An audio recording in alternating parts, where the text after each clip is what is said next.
Hello, good afternoon, the income stream community. I'm happy to be here again.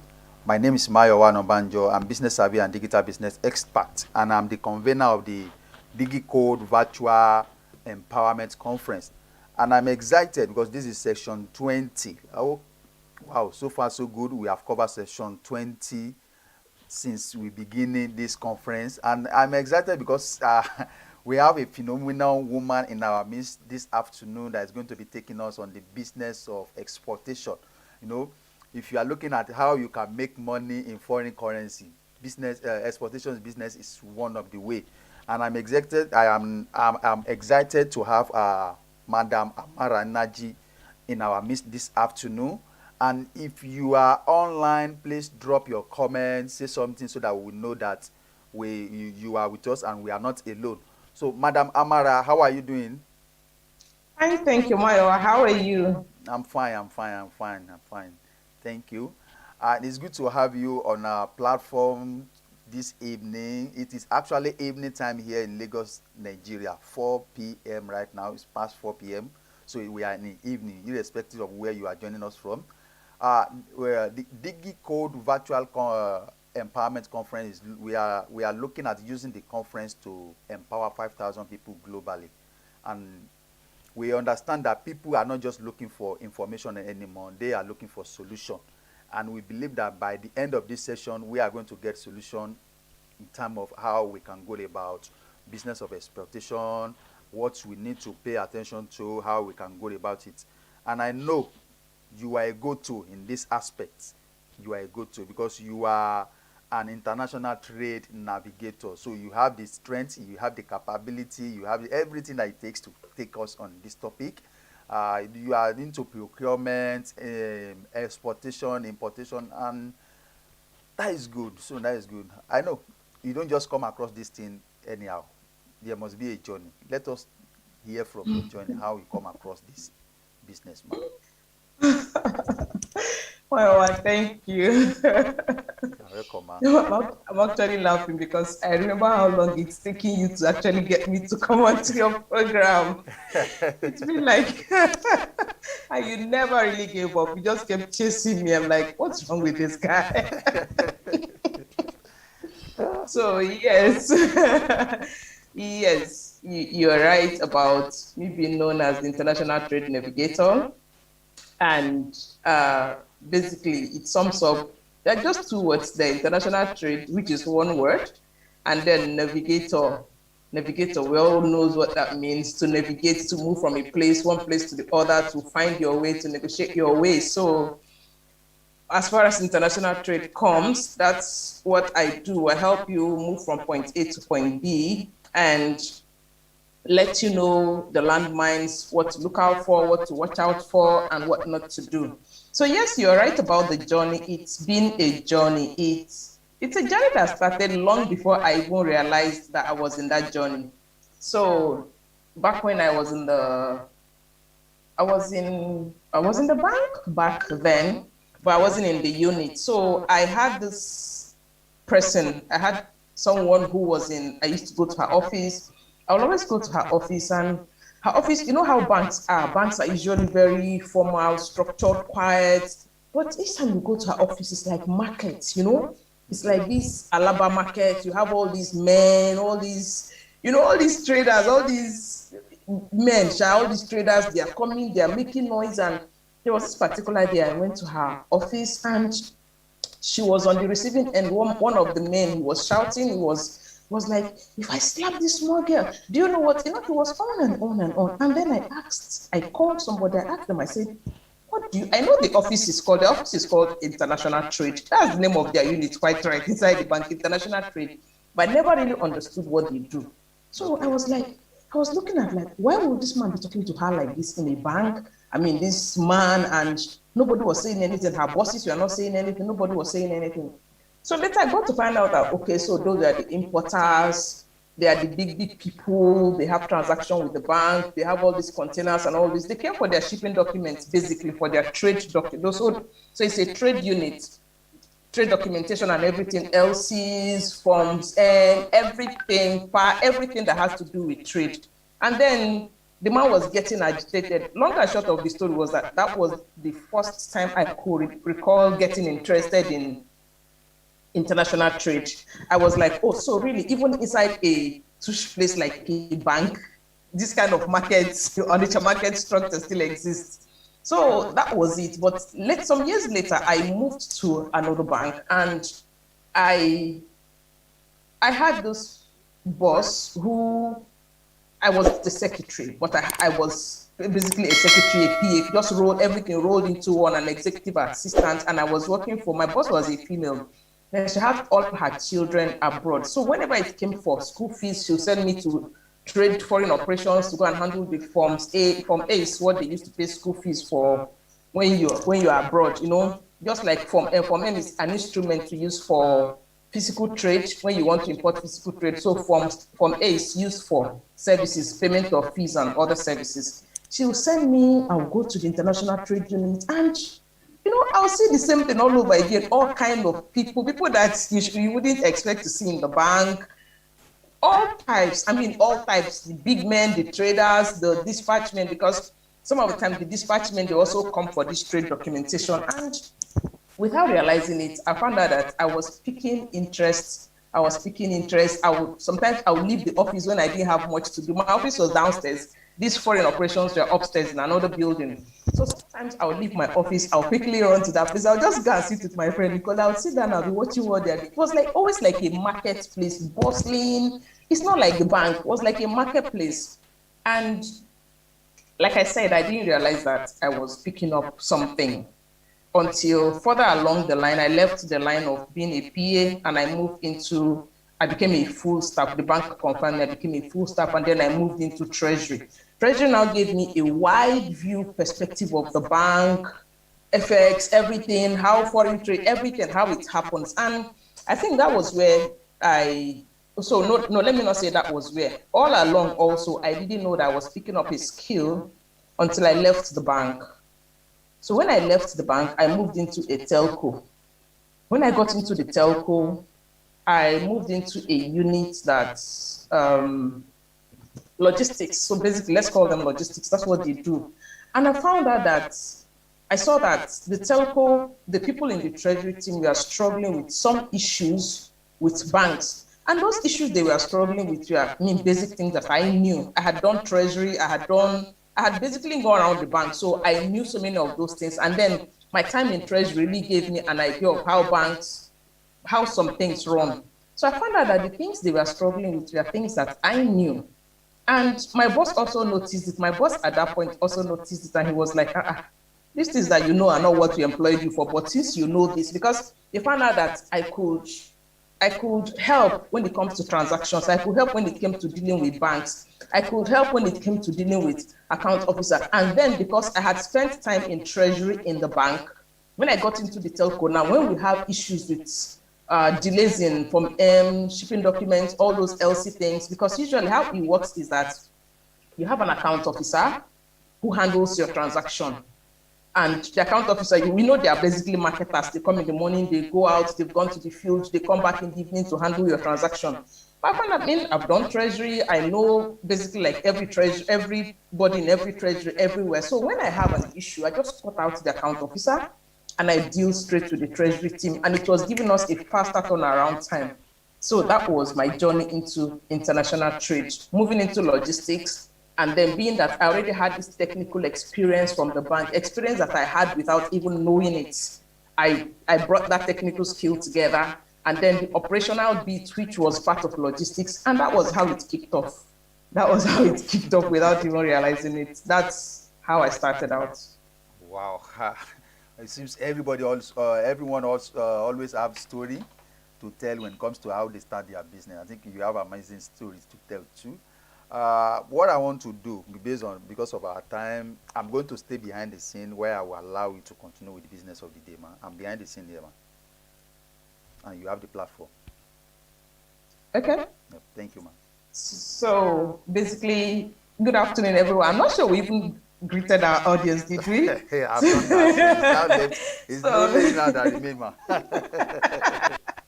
So this is Nigeria and it's afternoon, basically getting towards evening here in Nigeria. Good afternoon, good morning, good evening, wherever you are, what part of the country you are, what part of the globe you are, you're watching us. So today we're basically talking about exports.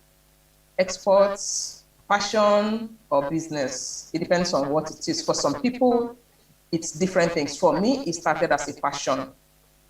I think it's still more of a passion for me because I had said already, it began as skill I was picking up without knowing that I was picking up the skill.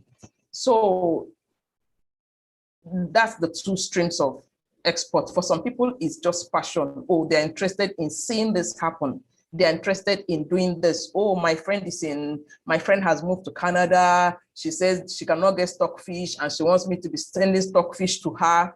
So it's passion. You want to help somebody. You're just doing it for helping. For some people, it's business. Oh, I need money. I need to earn in FX. So you define what exports means for you. But then again, what is exports really? What is exports? So at the fear of overflogging it, like we say in Nigeria, no long story. Export basically is buying and selling. That's what it is, buying and selling, but in a foreign market. So every day we buy and sell, we buy and sell, we buy and sell, we sell something, you buy something. So that's trading. But then we just add, when it moves into a foreign market, we now say, oh, international trade. That means you have gone outside the borders of your coast. You have gone outside the borders of your country. So that's what export is, buying and selling in a foreign market. That's all. You're either giving services or you're receiving services. And then your ability to sell and buy, that's also another thing that we define. Your ability to sell and buy in a foreign market is export.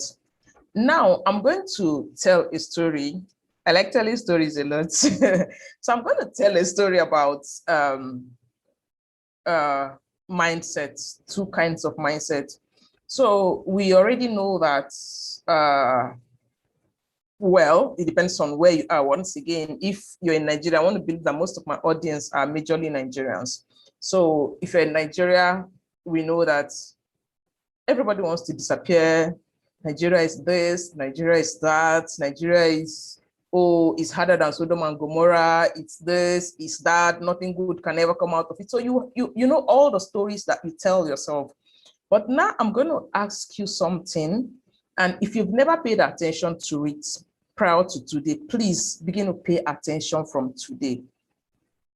Why is it that as much as we are all in a hurry to disappear and abandon Nigeria and run away, the Arabs, the Asians, every other person, they are willing to come inside? And they come in, most of them, they come in with just the shirt on their back, they come in with just one suitcase, and then the next thing, like we say here, they don't blow.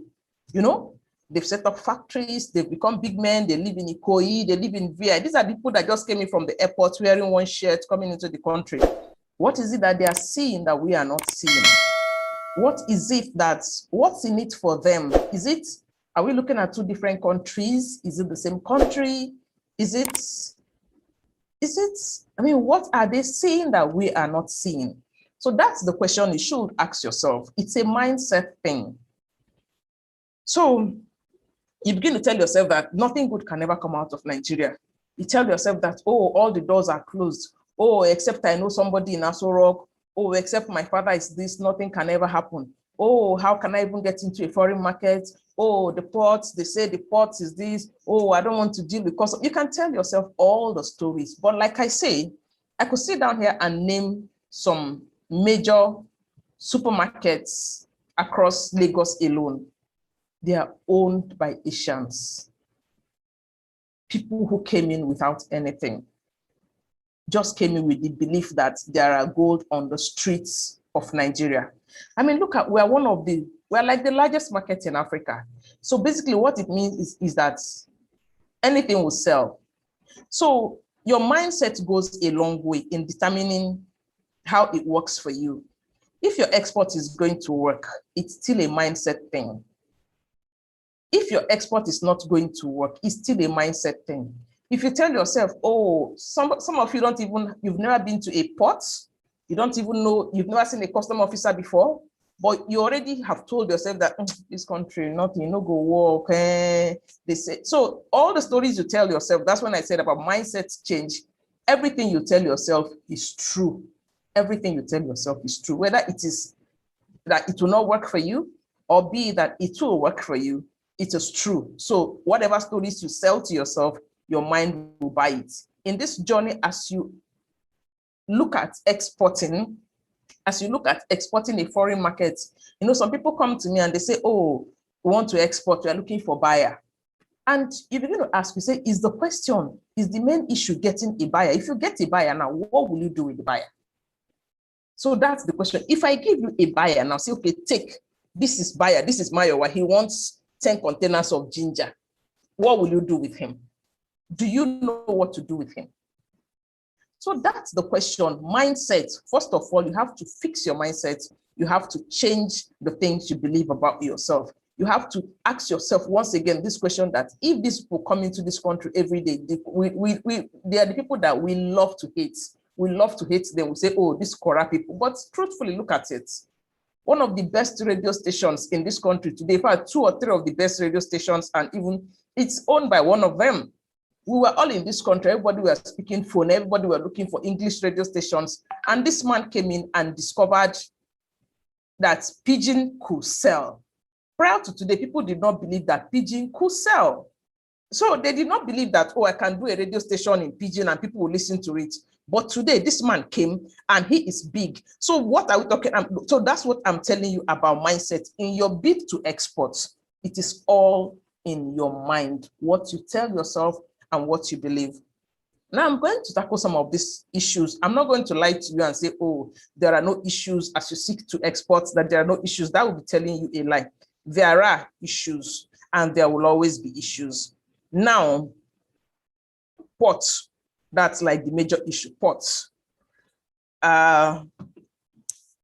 We have airports, we have seaports, we have land ports. So a port is basically any place that divides one sovereign territory, one country from the other. Let's not use the big word sovereign territories out of it. Let's say a country. So a border is any demarcation between one country and the other country. We have land borders, we have sea borders, we have air borders. If sometimes we don't even know these things. So yes, for us in Nigeria, we have issues with our ports. We have the congestions, we have all the, I could list all the crazy things for you that we have with the ports. But once again, like I said, I will not bore you with that. So some of the disadvantages of those ports is that they discourage non-oil exports. For so many years, Nigeria has been hugely dependent on oil. But when the oil began to decline, the government tried to encourage non-oil exports. So non-oil exports are other things that are outside of oil. And majorly on this list is agricultural produce. So we have non-oil exports. And because of the ports, because of the congestion at the ports, when we say congestion, we're looking at the land ports. Now, for you to get to the seaports, you have congestion irrespective of where you are coming from. Sometimes the produce will spoil before they get to the ports. Sometimes they will spoil at the ports before they are processed. I'm not going to say, oh, that is not a valid point. That's a valid point. Then there's also the airports. So it depends on where you want to start from. But then, like I said, the port congestion, yes, they frustrate ease of doing business. So we are not as nimble as our smaller African countries. You're not as nimble as, we have a cargo flight that comes in daily. I'm not going to name the carrier now, but they're a major line. Their cargo flight comes in daily, brings things to the airports, and then it goes empty. It goes to smaller African countries. And what does it go to pick? It goes to pick fruits and perishables. It picks them, it comes back to Lagos and takes off from Lagos. Is it that we do not have those things that it goes to pick from other countries? No, we do have them. But what are the issues? So those are the issues that we have. We have insecurity, we have bad infrastructure, we are dealing with government agencies, we are dealing with so many things. We are dealing with people who don't care. So many things that discourages your involvement in exports. But once again, I'll still go back, I'll always refer you to what I said earlier. Mindset. What are you seeing? What are you saying? What are you believing? What are you telling yourself about it? Do you think you can, or you think you can't? Now, for the port congestion, yes, like I said earlier, we are one of the largest. We are basically the largest market, larger than the South African market. But unfortunately, the smaller Ghana, Togo, just name them, those smaller children, they are faster, they are nimble, their speed to market, ease to market, they get to the market faster than us. And then because of these things, it discourages a lot of people. But is there money in exports? Yes, there is money in exports. I'll tell you that, because what it basically does is that you earn in foreign currency. So yes, we know that the globally recognized currency is the dollar for trade, but you could decide. One of the beauty about international trade is that you can decide what you want to earn in. You can decide, you're probably selling to somebody in the United Kingdom, and you decide, oh, I'm not going to sell in dollars, I'm going to sell in pounds. Of course, we know the pounds is stronger than the dollars. You're selling to somebody in Europe, your trading partner is in Europe, and you decide, I want to earn in euro. That's still stronger than the dollars. So you choose, you get to decide, you agree between the buyer and the seller. There is a buyer on this end, there is a seller on the other end. You agree to what currency do I want to earn in? And once both of you agree, even if it's Chinese yen, once both of you agree, and the truth, the bitter truth is that whichever currency it is still stronger than your naira. So earning in foreign currency is one of the allure, one of the things that, that attract people and they really want to go into exports. Like I said earlier, I asked the question, I said, is it passion or business? So those for whom it is a business for, that allure of earning in foreign currency is a big one for them. Now, there is the good news about foreign market. So when I say foreign market, you might sit down there and you're scared. You're wondering, Taiwan, how do I get to Taiwan? How do I get to Vietnam? Somebody in Vietnam wants sesame. How do I get there? Somebody in Portugal wants coal. How do I get there? Somebody in Brazil wants, no, don't be scared. Don't even go there. Don't go to those markets for now. You can just decide to stay within Africa. Just stay in Africa. Don't even go out yet. You're not done with Africa. You can choose to stay within Africa and you're still made. You don't have to go to all those foreign markets. And the truth is that even if it's Benin Republic, Cotonou next door that you choose to go to, you're still going to earn in foreign currency. You choose your currency, like I said. You're not going to earn in CFA. You're not going to earn in Naira. You're still going to earn in foreign currency.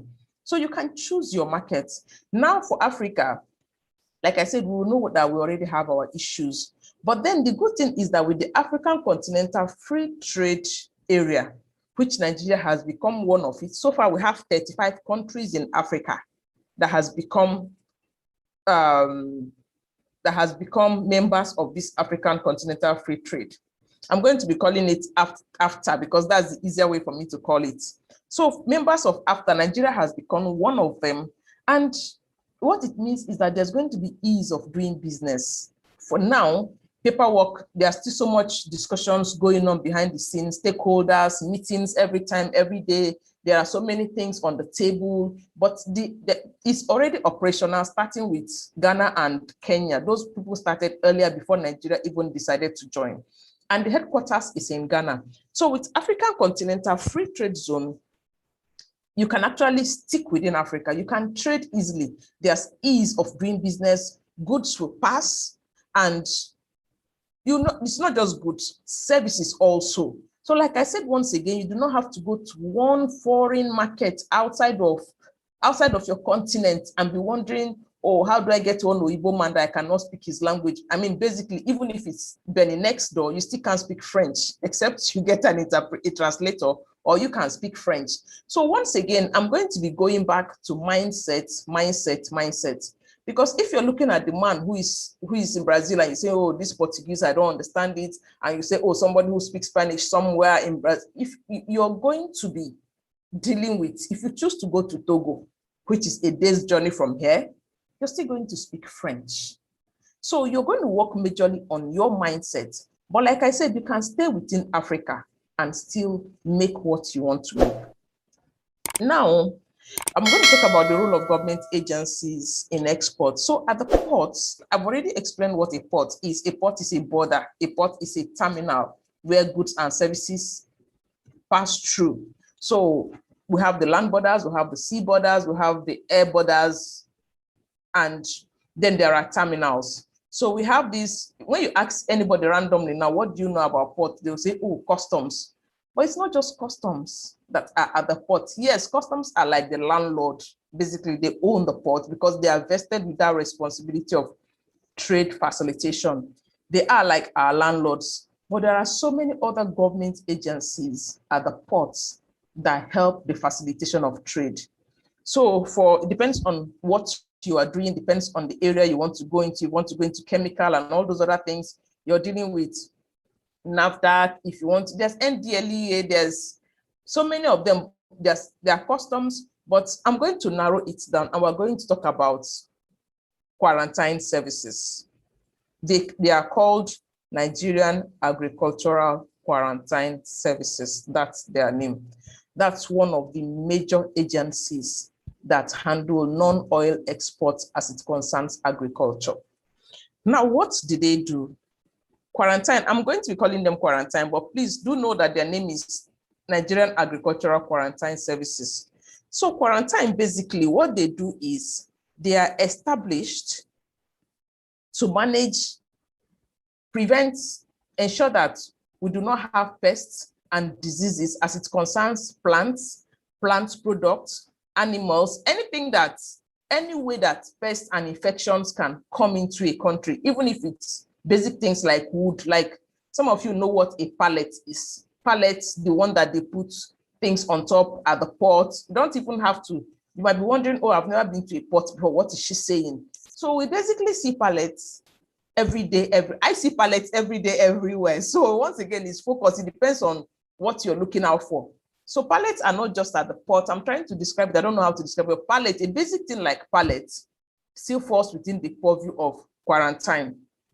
What they do is that they try to prevent the spread of infection, of diseases, of pests. And we know that agricultural products, which I presume that most of you will be interested in getting into. Oh, you want to send foodstuff, you want to do this, you want to do that. So those are basically agricultural products. And quarantine, their job is to ensure that the import and export of agro commodities are safe. You're not going to contaminate the country you're going into, the market you're going into. I'm going to be using market interchangeably with country. So when I say market, it actually means I'm talking of a country. You're not going to contaminate the market you're going into. And the market that is coming into your own land will not contaminate you by bringing an unknown infection into your country. Okay, let's take, for example, the COVID strain. Let's say, for example, the COVID strain is, yes, of course, the COVID strain came in, it passed through the borders. It came in from one border to the other. We all know that. So I said COVID-19 probably came in from China also. So that means the strain passed through a border. So that's a very vivid example I'm going to give you. That's what quarantine does. Quarantine ensures that you fumigate, you treat, anything agricultural, animal, plants, that they are protected before they enter another market. Now, quarantine is so,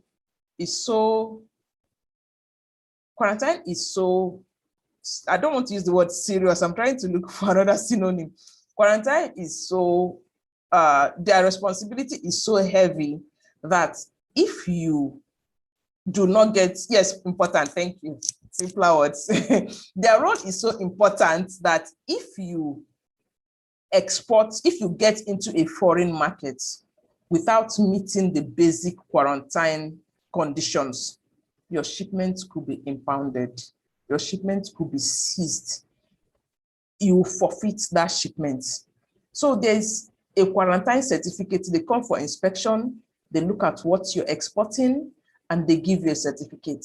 That certificate is what okays you to enter into a foreign market. Like I said, we're talking about quarantine and their role.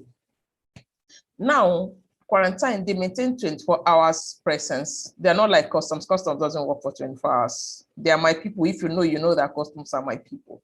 So they don't work for 24 hours. Quarantine works for 24 hours. So basically, that's what it's supposed to be. Then they monitor and they survey. They ensure that your products are safe.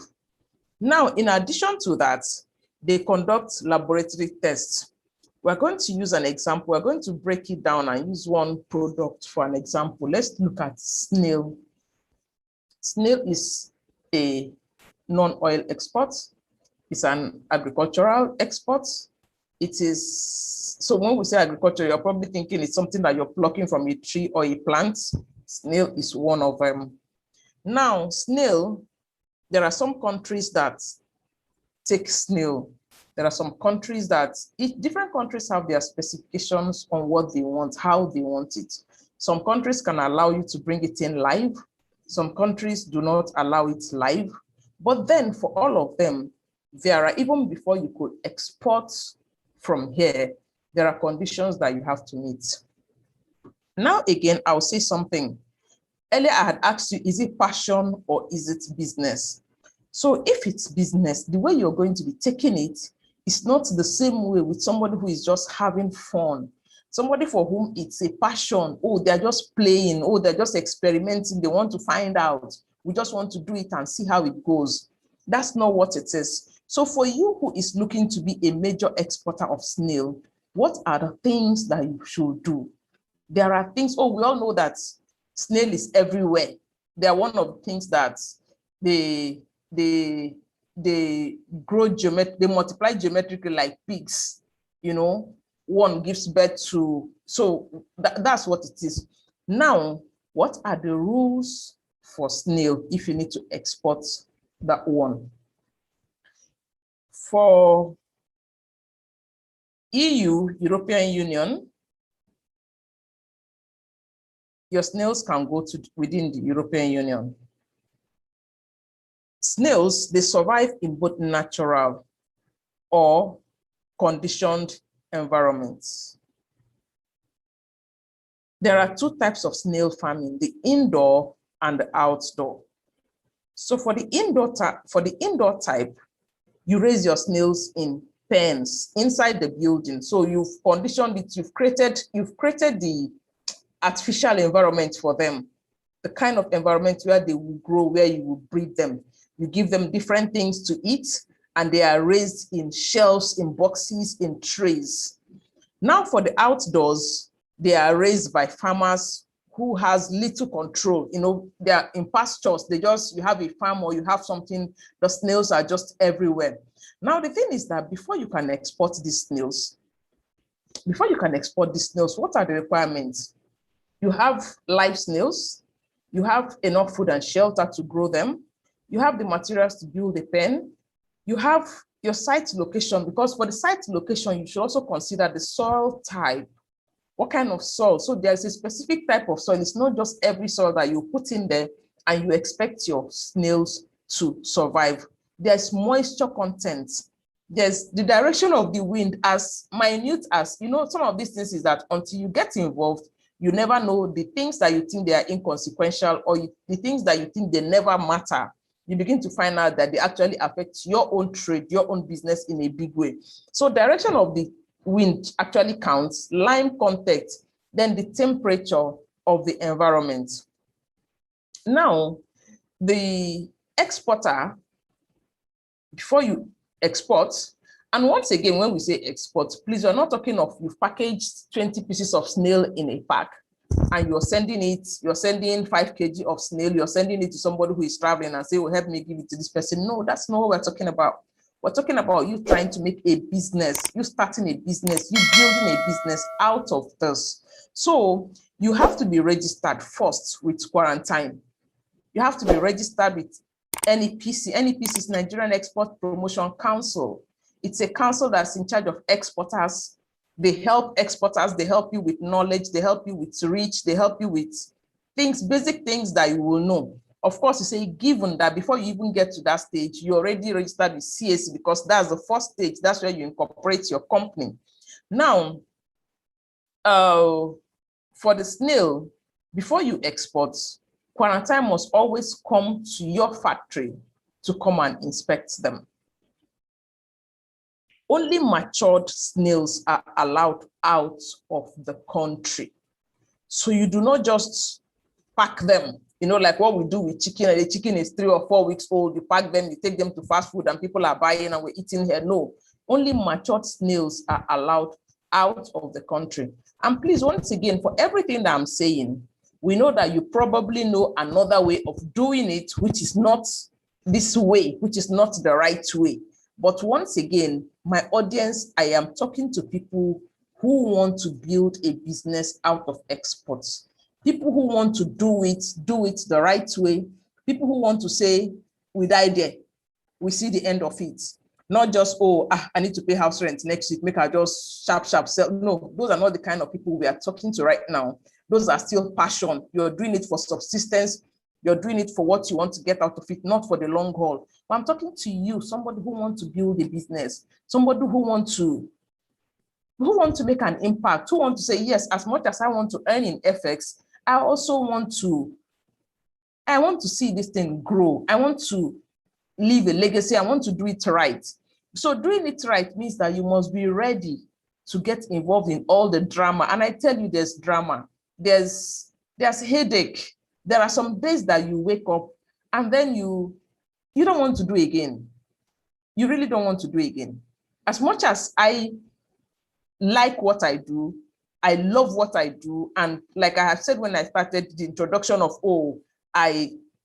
I found out I like this. I have slept in a custom cell.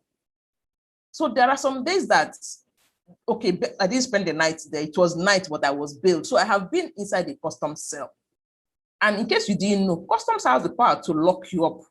They are like police. They can actually lock you up. For every customs command, there is a station, a cell. For every customs command, there is a cell. If you contravene, they pick you up and they lock you there. So there are some days that you look at yourself and you're like, who sent me? You don't want to do it again. But the fact that this is a long-term haul for you is what will keep you on this road. Now, snails, before you take them out for transportation, they should be purged. You know what purge means. When you need to purge, they should be purged a day between 2 to 3 days before you take them out. You cannot feed them while they are in transit. You're moving them from one market to the other. You cannot feed them in transit. And they should be properly cleaned and be free from soil, feces. You know that they have their own feces and other contaminants. Then you ensure proper packaging and labeling. That's another thing again for exports. For international trade, export is basically all about documentation. It's documentation from the beginning to the end. Is documentation, paperwork.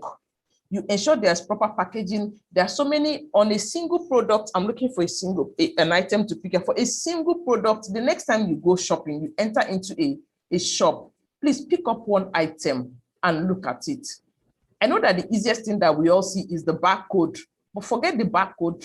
Look at the batch number, look at the production, look at the product. There are so many things. Export is all about documentation, packaging, labeling. When you get into a store, what's the first thing that attracts you? Before you pick up an item, you're going into a store, you're going into a shelf, and there's Ijebu Gari.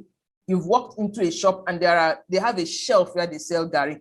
And then there are 10 variants of Ijebu Gari, and you pick up one. Why did you pick that one? Can it speak? Did it call your name? Why did you pick that one? Something must have attracted you in it. Is it the packaging? Most often, it is the packaging. So you look at it first, you're attracted. It might not even be the brand. You don't know the brand. You don't know who the person is, but the packaging has called out your name, and immediately you pick it up and you're looking at it. So packaging is a major one when it comes to export. You don't just do it anyhow. Even if it's in cartons, things that are not even in nylons and small boxes, if they are in cartons, packaging still counts. Labeling. Labeling is what ensures that you're sending out something that is not supposed, that it's supposed to be at a certain temperature. And labeling, the instruction you have put on that label determines whether it gets there whole or whether it spoils on the road due to handling. So between your market and the other markets, there are so many handlers. There's what we call transshipment. It could be like so let's still stay within Africa again. It could be that your goods are going to Cameroon. Let's use Cameroon. Your products are going to Cameroon, and you have packaged these products, you've spent so much money, you've invested in them, and then you refuse to label them because you're trying to save costs. It's going to transship at, depending on the shipping line you use, and some of those things you think right now you're not going to get involved, but you will get involved eventually, even if you have an agent. So depending on the shipping line you use, it will get transshipped. Let's say it gets transshipped at Lomé, at Togo. Transshipment means that it is moving from one vessel to the other. So when I say vessel, now you're thinking sea. It could be airports. It's going to France. It's going to Canada. It's going to Dublin. Think of the places where there might not be a direct flight. So it will still transship. Yes, it's going by air, but it will still transship. When it leaves Nigeria, they move it to Ethiopian Airline or Air France or something. It gets to that other country, or even if it's Emirates, it gets to that country. They move it from one plane onto the next one. So that's transshipment. Now, labeling is what ensures that your product is not damaged. Your product is well handled. Let me give you a very basic example that we all know, even while growing up. Fridge. You know, we see a carton of fridge basically everybody has seen a carton of fridge when it was newly bought. So you see a carton of fridge and you see they will put this side up. On the carton, you see those labelings. You have this side up. And what it simply means is that as you're moving that item, please, this side should be up. Now, imagine what happens if they turn that side upside down. What it means is a damage to your item. It might not even be fridge. Let's say a simple thing like glass. You know, so they're not going to write glasses, they draw. And then another thing again about export and international trade is pictorial diagrams. Because it's a foreign market. It's a market that we all don't speak the same language. You speak English, you speak China, you speak Russia, so we don't speak the same languages, but humans, we all have eyes, the same eyes. We see something and we understand it. We don't need words to understand it. So on this package, you have drawn glass cups on it, and you have written fragile, handle with care. I speak Russia. I am a handler in one port at one terminal. I do not speak English, so I do not know what fragile means. I do not know what handle with care means, but I can see that pictorial diagram of a glass. So I know that it is something that I should handle with care. So that's labeling. We might not have given it a thought prior to now, but labeling is major when it comes to exports. The way you label your product determines if it gets from your market to the next market, or determines if you're sending out 10,000 pieces and already before it gets to the next market, 5,000 has been destroyed due to poor and improper handling. That's labeling. Now, for the snail, we're talking about the snail. They come in plastic boxes, wood package or plastic boxes. That is how you pack them for export. Those boxes, I have a picture. I'm not going to be able to show it. So those boxes, they have holes where the snails can breathe. That's if you're exporting live snails. There are holes in them. The snails should be able to breathe. Then, of course, your health certificates and other relevant documents. Your name, address, everything about the importer. Now, you are the exporter because there are two markets. I already told you. There's origin, there's destination. There's a buyer and there's a seller. The seller is at origin. So let's keep using Mayowa again. Mayowa is at destination. He is the buyer. I am at origin. I am the seller. He wants these products and I have packaged them for him. I'm sending them to him. So that buyer is the importer. He is importing into his own country. Myself, who is the seller, I am the exporter. I am taking these things out of my country.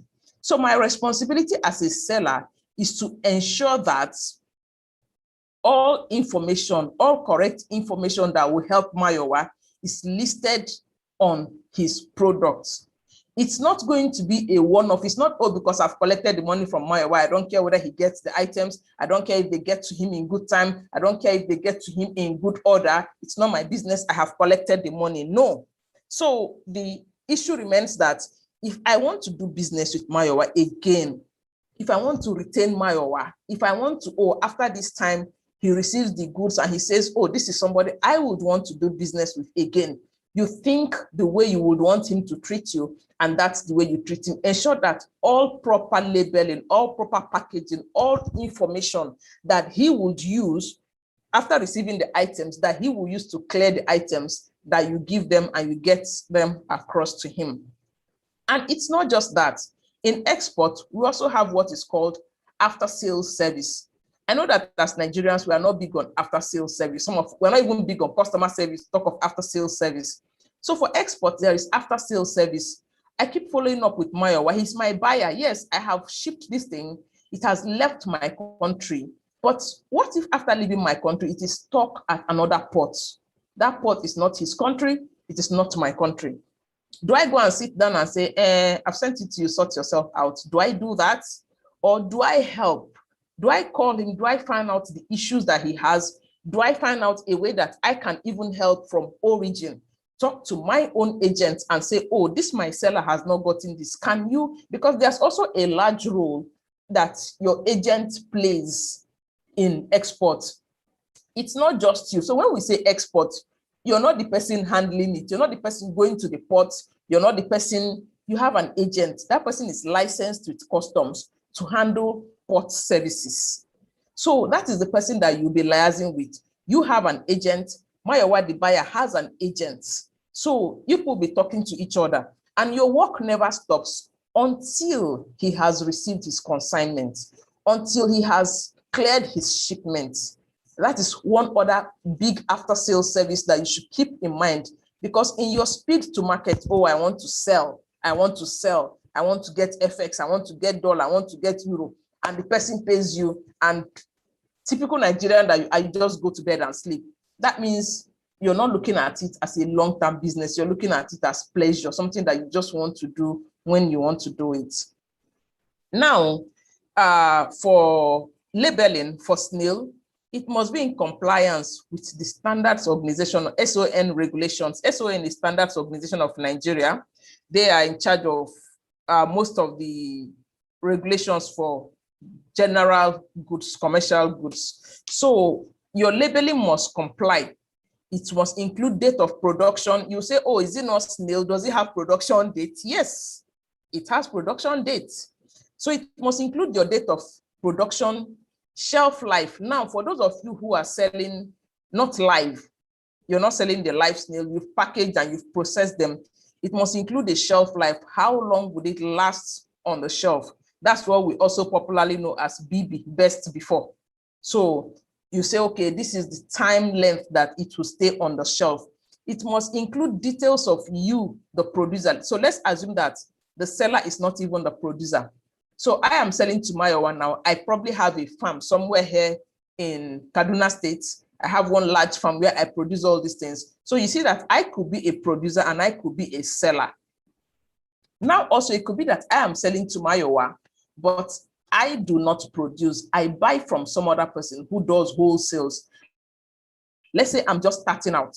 And so I have somebody I buy from. That person is the producer. That person processes that thing and I buy from them. So it must include all those details. Like I earlier mentioned, it must include the batch number. It includes the weight, the storage conditions. Storage condition, one of the storage conditions I gave earlier was when they say store in a cool, dry place, keep in wet environment, keep in below this temperature. All those things are storage conditions. I'm just bringing this to your focus right now. When next you walk into a shop, into anywhere, or even right in your home, it might be in your kitchen, in your living room, pick up an item, anything that is packaged, box or a pack, pick it up, look at it again. It could be a bottle of cream or anything, just pick it up again and begin to look at them with fresh eyes. All those information there, they are not aesthetics, they are not for decoration, they are not nice to know. They are must know. There are things that you must know. There are things that the seller needs to, the buyer needs to know. So when we also say buyer, now we're not just talking Mayowa. Mayowa has buyers in his own market. So he is my buyer, but he also has buyers in his own market. He probably has a shop in his market where he sells those things, or he even has suppliers also, not suppliers, buyers. He has people that he is their own supplier. So those information are basic information that is a need to know. Now there are nutritional facts, the calorie counts, all those things are basic things that should be on everything. Now for the EU, I had mentioned EU earlier. EU accepts both live and processed snails, because some of the challenges that people have when they start out with snails, they don't know where to send them to, they don't know which country. They will come back and say, oh, I wanted to send snail to my cousin in Australia, and they have paid for the snail. I got to the port and they say they are not taking it. That's another mistake you should not make. I beg of you. Do not just talk to somebody, talk to Mayo is in Japan, he wants snail, and then, oh, so is it not snail? I can go to Igbo and buy snail. You go to Igbo and buy a bag of snail and fry it and whatever you do to it, and you pack it and you decide to take it to the airport and say, oh, I'm taking it to Mayo. Please do not do that. Whatever you do, get knowledge, get understanding, find out how it is done. One of the things you do not want to do to yourself in this export world is to lose money, because your target is to earn. So do not lose money. And there are so many ways of losing money in this market. And one of the major ones I have seen is lack of knowledge. Lack of knowledge is a major one where people lose money. So because, oh, you've seen a buyer. I spoke earlier about people saying, oh, I want a buyer. Yes, you've seen a buyer. And the buyer said, oh, I want a container of ginger. Okay, he wants a container of ginger. Go and give me a container of ginger. What's the moisture content? What kind of ginger? How are you going to preserve it? How is the ginger going to be stored in containers between the point from here to when it gets there? There are so many hows, there are so many whats, but people in their haste to earn this money, they do not even want to pay for the basic knowledge, like acquire the knowledge and the skill, the things you're supposed to learn. They just know that, I've seen somebody who wants to buy, I want to sell. So you find out that you end up losing money, and it's an expensive way to learn. It's a very, very expensive way to learn. You will find out that sometimes things get to the ports and they spoil at the ports from this end of origin. Then it might be that you have scaled origin. You probably think you have done everything right, and it gets to destination and it cannot enter the country. It might be a very simple thing like quarantine. I have been privileged to work in corporate organizations in this work, and I have seen a simple thing like pallets. Like I mentioned earlier, pallets. Your pallet does not have quarantine certificate, and because of that pallet, they keep your shipments. It's not even the shipments that we're talking about right now. Let's say the shipment is, what can I use as an example? SIM cards. Let's say SIM cards. They are packed, they are wrapped, they are everything, but they are stacked on a pallet. But because the pallet does not have quarantine permits, you cannot even touch those SIM cards. So that's what it is. You should be able to buy knowledge, find out what you require, where you can get it, who has what you require, pay for it in your bid to get to this market. So like I said about EU, they take, whether it's live, whether it is processed snails, it can get into the EU. But for the US market, it's only the processed snails. You can't take live snails into the US market. Now, that's about it. We have spoken about, I think I've even spoken too much, more than the time. Now we've spoken about exports, what exports are. We've spoken about the things. I did not talk about all the things that you can export, but I mentioned non-oil exports, majorly agricultural produce. You can actually export services. You can export your intellectual property. I was listening to Fola earlier, one of the speakers, and he was speaking about publishing. Publishing of books is a service. He was speaking about writers. You can export that service. You write a book and you export it. It's not just through Amazon right now. You export virtual books. I have seen people at the port. You go to the port here and you're seeing publishers coming with loads and loads, cartons, trailer loads of books that have been printed here at Shomolu. They are exporting those books. So please, when we talk about export, do not think of it in terms of, oh, it's just snail, it's just agricultural produce, it's just ginger, it's just sesame. No, you can export your brain. You can export your skills. You can export your services. You can export anything you want to export, but you have to go about it the right way. You have to know for whatever industry you are in, you have to find out who are the agents in charge of your industry. If NDLEA is in charge of your industry and you have gone to do every other thing, but it hasn't passed through NDLEA, it will not go. Forget it. It will not go.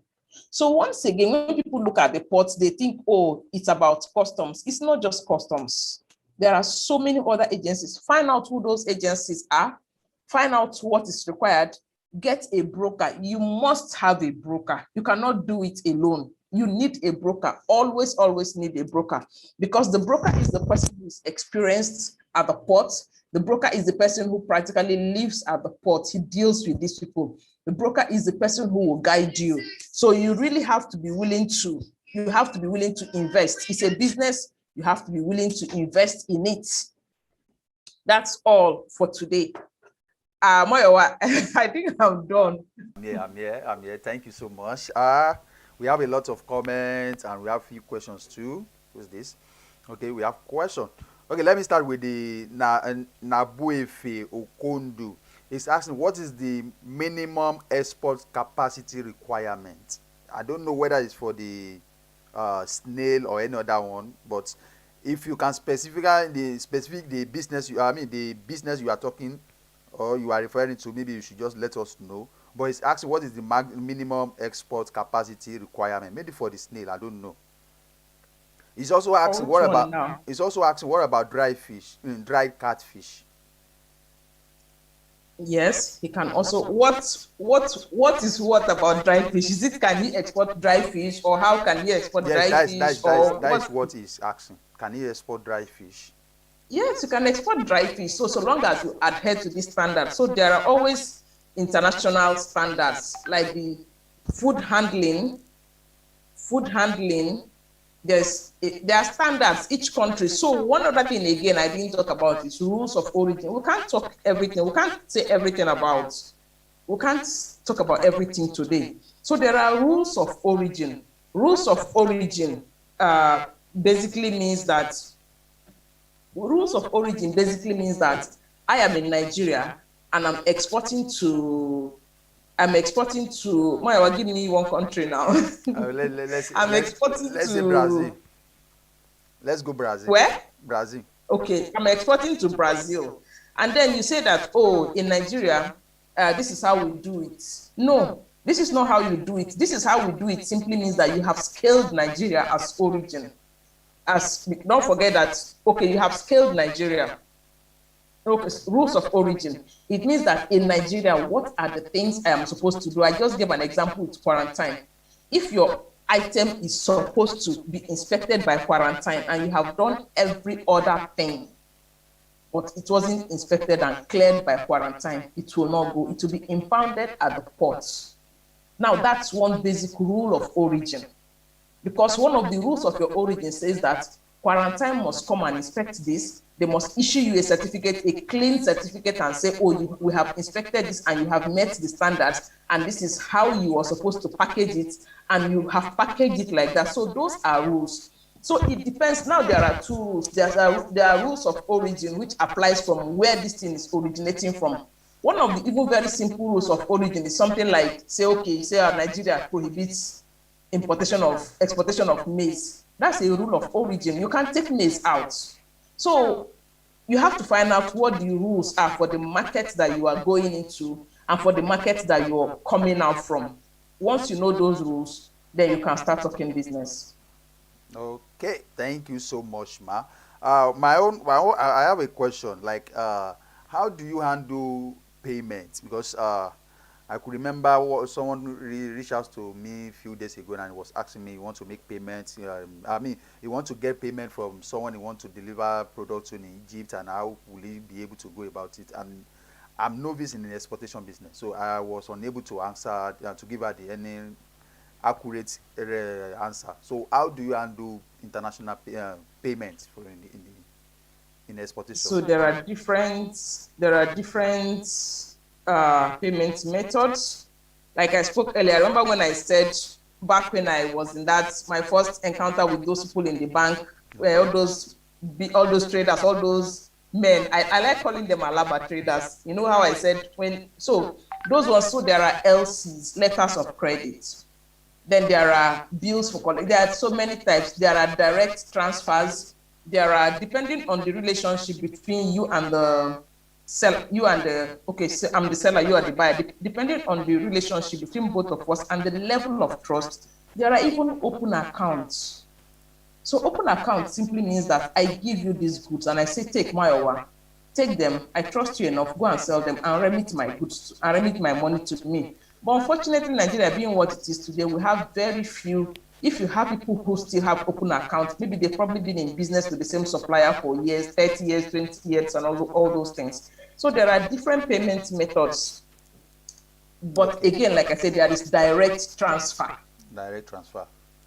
But then again, that's another, the payment methods, let's not even go there, because there are so many things around payments. You can actually, you know that you can actually make a payment and you don't get your goods back.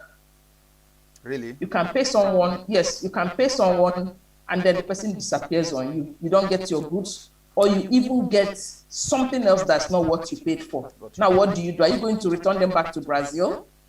Or are you going to... There are so many things around payments. That's a different topic on its own for international trade. But there are different forms of payment, and depending on what you choose to go with. But the most secure form of payment still remains letters of credit. Letters of credit, okay. That is good. And then, if you have questions, please drop them right now. And thank you all for the comments, for the like. Idris Mamukuyomi said nice. And Tajuddin Eleruja so said nice, clapping. And we have other many content. Okay, if you don't have any question, if you have any question, please drop them. We have less than 5 minutes to go, so that we prepare for the next session that's coming up at 6 p.m. with Tega Edwin Ajogun on online business growth act. Okay, if you are planning to run online business and you are looking at how you can grow or scale through, this is another session that you should not miss. Okay, if you have questions, please drop them. Madam Amara, I want us to just do one practical stuff now. Let's just pick, let's assume that I want to export dry bitter leaf to which country? Let's say to Portugal. What are the necessary things that you do or put into consideration before I do it? We cannot do that practical now.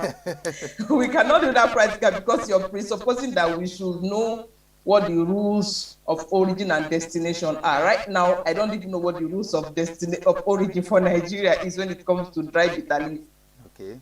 Okay, so just put it in the sun. Do you just put it in the sun and then you dry it and then you package it, or does it have to be in a serene, in a sanitary environment? So let's not even go there. Okay. You can't do that until you find out what the rules are. But if you might be sitting down there and you think it's just dry it in the sun. It's not just to dry it and package it and put in nylon and label it. No, that might not be what it is. That might not be what it is. Okay. You have used Snail as an example when you are doing your discussion. During your presentation, you have used Snail. But I think this guy is asking, what about catfish?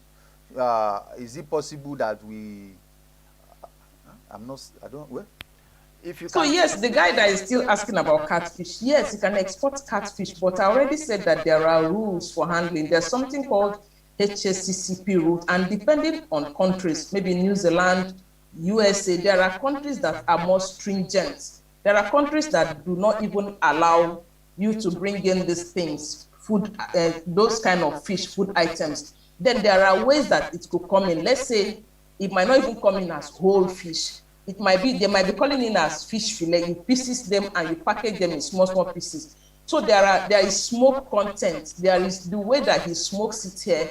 There is moisture content. There are things that he has to meet. Yes, catfish is exportable. He can export it. But then all the house, there are so many houses around it. And those houses basically are handling content, moisture content, smoke, everything. And that's it. You can export catfish, but you have to learn the how of it. And depends on where it's going to also, the rules that apply where it's going to.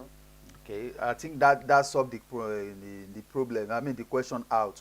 So know how to do it. How do you want to do it? Then the rules that guide both the country that is going to and the country that you are taking it out from. I think that will sort out the problem. Okay. In the absence of no any further question, we are going to round up the session here right now. Okay, Maiwa, before you go, okay. sorry, I actually said I wanted to make an offer. I didn't discuss that with you, so I don't even know if that's what you allow. So I'll be making an offer to 3 people. Okay. 3 people. I'm willing to invest in them, teach you some things, teach you what I know, help you, but it's going to be a symbiotic relationship actually. So it's not going to be a one-way thing, but 3 people, and it's going to be for free. I'm not charging anything, but Maya, that's left to you to sort out. 3 people. Okay. Just 3 people. Wow. I've taken the first spot. Remain 2 people now. So if you want, you're not part of it now. I'm part. So if you want to, okay, let's see who is online that will take the advantage. It's free. So she's going to be teaching us on this business of exportation. If you are going to take we have 2 slots left. If you are going to take one, then comment. Let's see. We want those people who are online to take the advantage of it. We just have 2 slots left now. If you want to take the one out of the 2 slots, let us hear from you. It mustn't be now. They will get back to you. They will get back to you on this. It mustn't be I now. want the people that are online to get the advantage of this. But what I want us to do is that, ma'am, I know, like, in case anyone wants to reach out to you, how would they be able to contact you? Oh, it was on my slide. Okay, I didn't get to share that slide. So I have my name is Amara Nnaji, basically. So that's what it is across all social media, except Instagram. Instagram the Instagram is International Trade Navigator. Okay. But every other place, Facebook and it's Amara Nnaji. LinkedIn, Amara Nnaji. Okay, I can see someone, millionaire farmer, commenting, I'm here, I want the slot. Okay, if you want the slot, this is what we are going to do. This is what we are going to do. Go and send message to WhatsApp number 091 30 40 64 84. 091 30 40 64 84. Let's know you. We can't just give out the slot to any other person. Okay, let's know you. I have to know you. I don't even know millionaire farmer, but pre-assume that you have the slot, but let us know you before we give you the slot. So thank you, Madam Amara Nnaji, for the section. We are rounding it off right now so that we can prepare for the next session. Thank you so much. You have done a good job, and I'm excited. Thank you so much, and we wish you all the best in all your endeavor, and we will start behind the scene. Thank you to everyone that joined. I appreciate it. I recognize some of the names, and then thank you for all those people who are also watching afterwards. Thank you, Moyawa, for the opportunity once again. You're welcome. Thank you. Man. You're welcome, man. Thank you so much, man. And the Income Stream Africa, this is where we are ending the session right now. Join me at 6 p.m. as we continue the session, the conference with Tega Ajogun. She's going to be taking us on how to grow your business online. If you are looking at the hacks, all the secrets that some people are using online to grow their business online, that is what she's going to be sharing with us. Okay, just be around. Okay, be around. You know, all our speakers are prolific. They are outstanding. Be on the ground so that we can learn together. Thank you so much. I look forward to see you very soon. Bye for now.